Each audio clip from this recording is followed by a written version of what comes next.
biar masuk aja. Nah,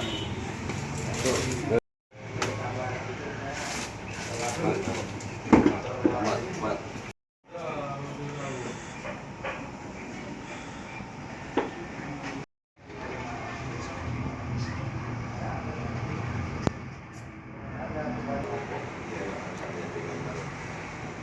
Penangkapannya bukan karena adanya laporan pencurian tentang pencurian racun rumput milik PT Fajar Pejuri. Ya, ada berapa banyak yang dicuri, Pak? Dicuri sebanyak 20 jerigen.